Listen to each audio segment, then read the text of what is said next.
Welcome to your first module. In this module, we are going to go over the running man.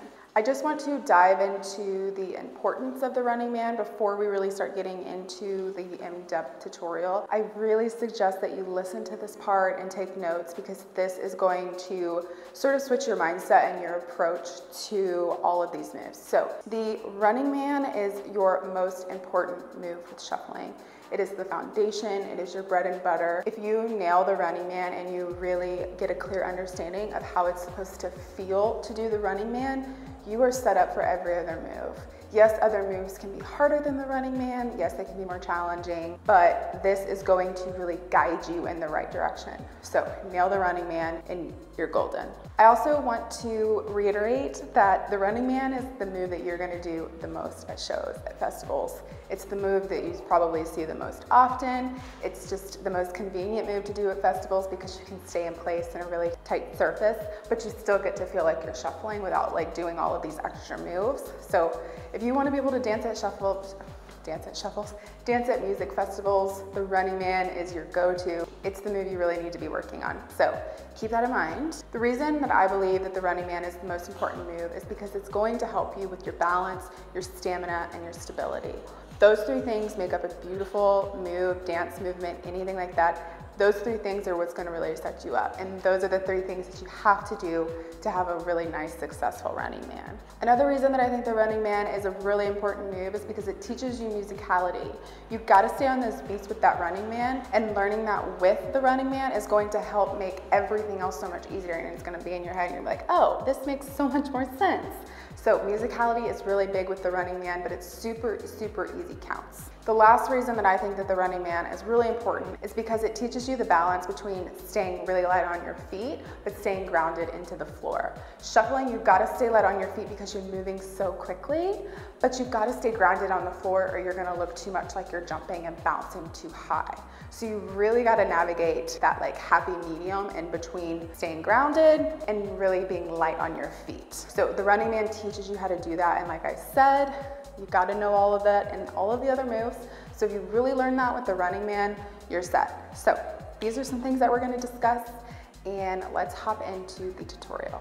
All right, welcome to the tutorial of the running man. I just wanted to preface that it just started storming, so enjoy the nice little rain ambiance. I hope it's not too loud and distracting. I'll do my best to make sure it's not, but preface before we get started. So yeah, let's go ahead and dive in.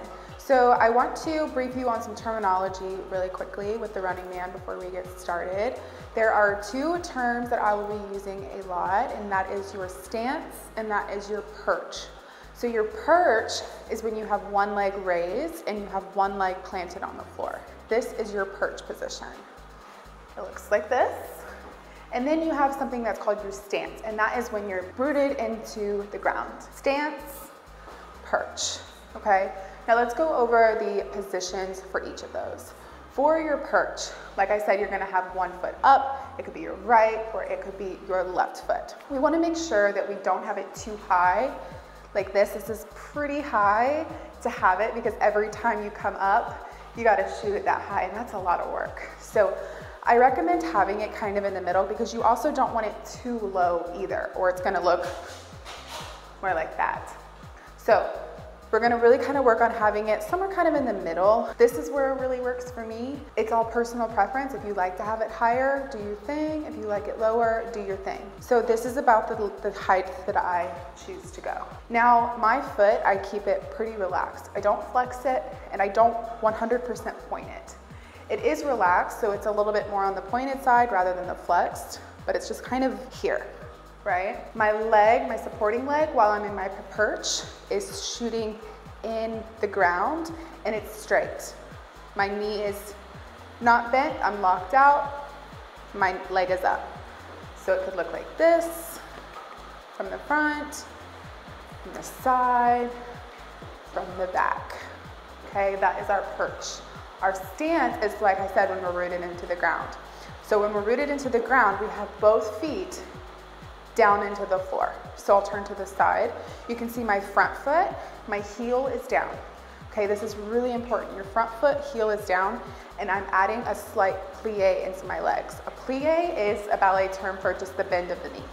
So a plie, a plie, a plie, these are all plies, a bend in the knee. So I'm doing a slight plie on my front leg when I'm in my stance. So the goal for the back leg is to try and get this back heel down. It can be a little bit difficult, especially the wider that you go with your running man. It can be more difficult to get this heel rooted onto the ground, but the important part is that you try to get it pretty close. So you can see my heel, it's probably a little bit lifted, and that's okay. So front foot, heel is down, toes are down, back foot, toes are into the ground, and my heel is just slightly up. If you can get it all the way down, great. So my weight is pretty even amongst my front leg and my back leg. I'm not too much forward like this, and I'm not carrying my weight back here. I'm in the middle. So this is our stance. This is what it's supposed to look like. It kind of makes like a triangle, right? A triangle with our legs. So we're gonna start in our perch. So we have one leg up. In order to get down to our stance, we have to shoot our front leg out and our supporting leg back. So in order to do that, our supporting leg has to slide back and our front leg pops just right down. Something to keep in mind is when you are up in your perch, your front leg kind of shoots out a little bit, like I said, to make that triangle. We're not coming straight down. We're shooting it out just ever so slightly out. Because if I don't shoot it out, I'm gonna get this. And then I'm not even on my weight. Shoot it out. My supporting leg, all it's doing is sliding backwards. Slide, boom. Slide, boom. Front leg, boom. Boom. Boom. Yeah? So together, boom. Now to come back up, my front leg slides right under my hips. Okay, we're here, it slides right under my hips. As that slides right under my hips, my back leg is coming up to that perch. Here. Now my supporting leg slides back, my front leg pushes forward. We come back up, we pop down. Now keep in mind, every time I come down to my stance, my front leg is bending a little bit because you don't want to jump on a straight leg. That's really bad for your knees. Slight bend, okay? Something that helps me is to think down, slide, down, slide, down, slide, down, slide, down, slide, down, slide, down, slide. I see a lot of people who are trying to practice the running man and they're too much upwards, like they're trying to jump almost. That is not the case. You want to think down. And instead of thinking down, up, because we're not jumping up, we're just sliding. Yeah? And when we slide, it's a tiny itty bitty slide, just enough to be able to get rid of that friction in order for you to get up here. It's not a jump. We're not jumping up. We're just sliding across the floor, right? Like if you were to just go scoot, scoot, that's all it is. Okay, now I want to talk about weight a little bit because this is going to really help you with your other moves that you do as you continue on with shuffling. You want to keep your weight in the ball of your foot. And if you don't know where the ball of your foot is, it is right here. Oh, my shoes are being ripped apart. Oh no, that sucks. Anyways, if you don't know where the ball of your foot is, it's right here. And that's where you can probably see I have the most wear because that's where I'm putting my weight the most. This is the ball of your foot. You don't want to stay heel heavy and you don't want to stay toe heavy because then you'll start doing this. The ball of your foot is where that weight is. And something that you can do to practice is by just ever so slightly jumping and really think that you're only landing on that ball of your foot, but you're still putting your heel down. Down, down, down, down, like this.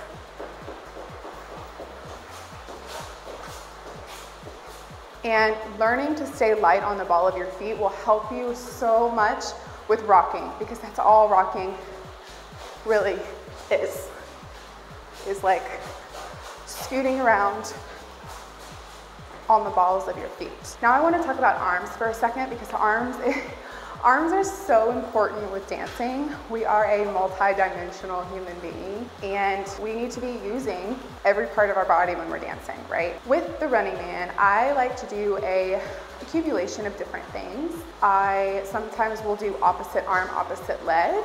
Sometimes I'll do the same arm. Sometimes I will do a punch down. I see a lot of people doing like the marching arms. Personally, that's not my style, but if that's your style, feel free. It's kind of, you just like do this motion. I like to kind of really get flowy with my arms. You can really like point with your arms. There is so much things you can do. I really recommend finding what you like. So if you like the more flowy effect, I really suggest standing in the mirror, practicing some arms that feel good for you. If you are a more hard style, again, find someone that you really like and you look up to, and kind of mimic that a little bit until you start forming your own style. That is something that is so important. Shuffling is an expression. It is a movement that expresses who we are, and we can't express someone that we're not, right? So I highly suggest finding what works for you. And you can't always find what works for you until you do something that someone else does, and then you realize like, oh, I like this, but I'm gonna tweak it into my own thing. So learning from people is good. I highly suggest getting inspiration from people, but really try and make it unique to you and what feels good to you. So I usually tend to have a more flowy effect with my arms. I do like the punch down. Something that helps me is to kind of imagine that I'm in water when I'm shuffling. And it kind of helps me with my arms. So for example, let's imagine that we're like pushing against water, right? So we're gonna be like push, push, push, push, right? We kind of like flow through the water. That's something that I kind of think about that helps me. Opposite arm, opposite leg really is easy because it's the most natural for us to do. It's as simple as this. Pretty easy. Easy peasy lemon squeezy. So yeah, that is the rundown of arms that you can do with the Running Man. Now, I want to talk about counts really quick. I'm sure you're well aware with counts. They are pretty quickly. They're on every and count. So an 8 count consists of 8 counts. 1, 2, 3, 4, 5, 6, 7, 8, right? Most counts in music consist of 8. So in an 8 count, you also have and counts. 1 and 2 and 3 and 4 and 5 and 6 and 7 and 8.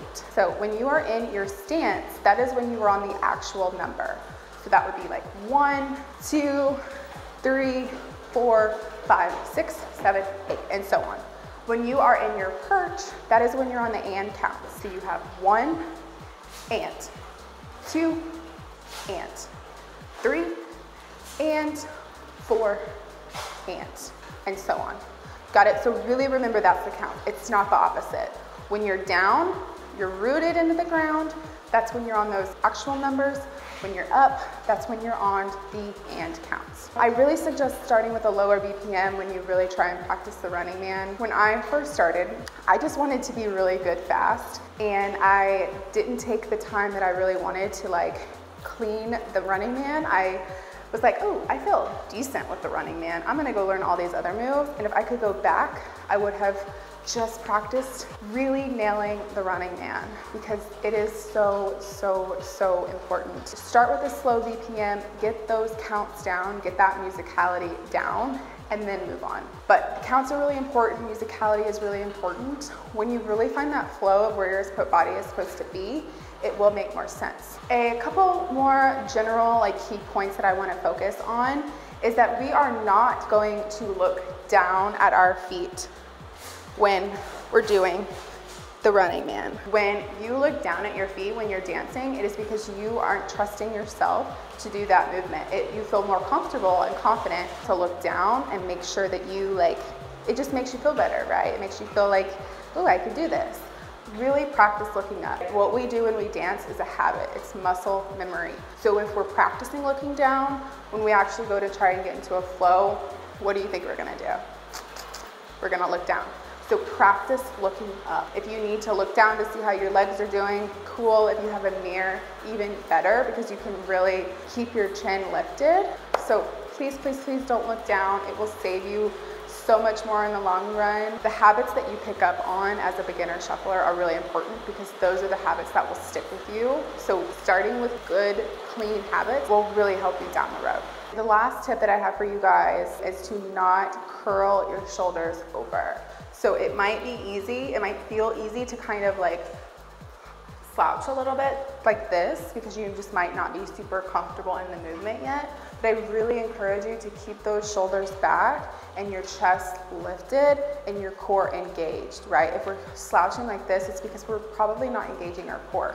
Squeezing your core requires you to stretch a little bit, yeah, kind of like a tree. So we really want to be stretching tall, not like actually like this, but like energy wise. We're really reaching our energy upwards, and in order to do that, we have to engage our core.